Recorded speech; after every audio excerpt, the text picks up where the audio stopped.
Estabais esperándolo y tornó.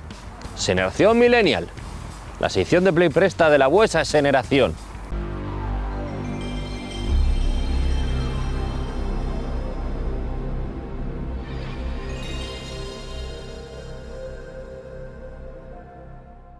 Paulo Coelho decía que la vida en sin música sería un error. Foi Nietzsche. Nietzsche, ¿qué Nietzsche? Nietzsche.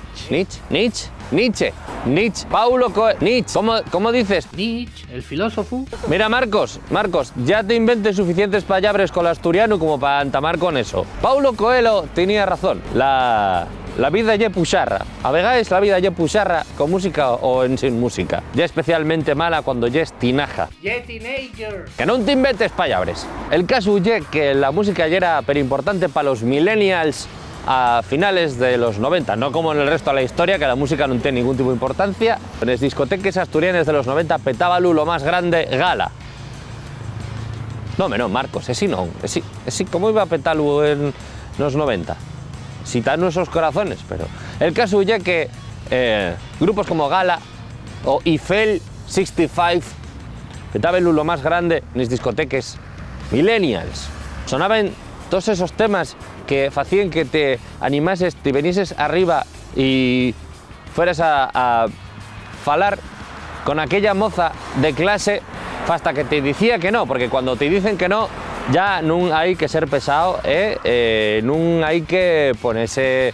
Si te dicen que no, pares y vas a mercar otro melo o otro manzana con manzana. No hay que ser pesados, especialmente si yo es operador de Yastel y ya la hora de la siesta.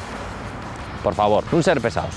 Yastel, gracias. Bien, el caso es que precisamente Eiffel 65, para los no asturfalantes, Eiffel 65 tenía un cancio al color azul, llamaronlo Blue, por razones obvias, porque a lo mejor todo ya era percenciello en aquella época y yo que es este de Rosalía, O sea, que yo también me quejo, pero a lo mejor tampoco ya que los 90 fueron, no sé, la época del rock psicodélico y súper complejo.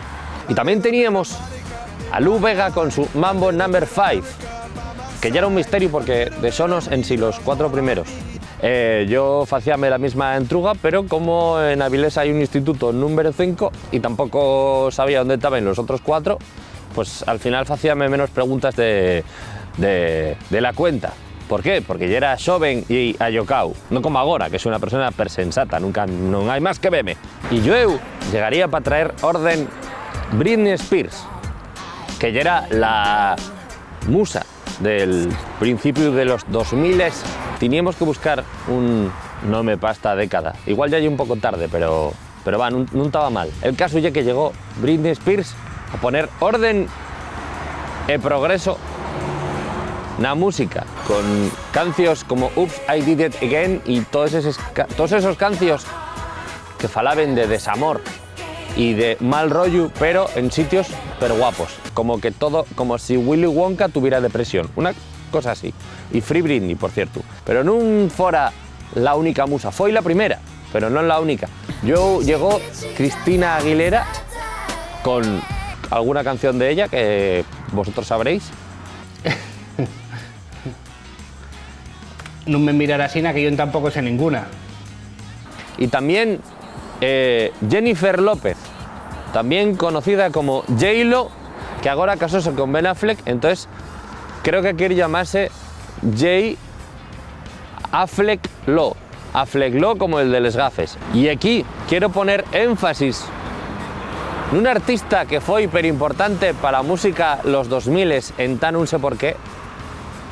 Ya era imposible salir de fiesta peruvieu en sin que sonara Melendi. Este es el chocolate que más me pone. Que alguien me explique esto. Melendi, basta ya. En serio, no pasa nada. No pasa un res. Ya está, ya cambiaste peinado 5 veces. Yo no puedo hacer eso por razones obvias, pero en serio. En serio, Francis, ¿por qué? Y bueno, hasta aquí la sección de Güey de Generación Millennial. Esperamos vos la semana que viene. ¿Y les Spice Girls no dices res? ¿Esos quiénes son?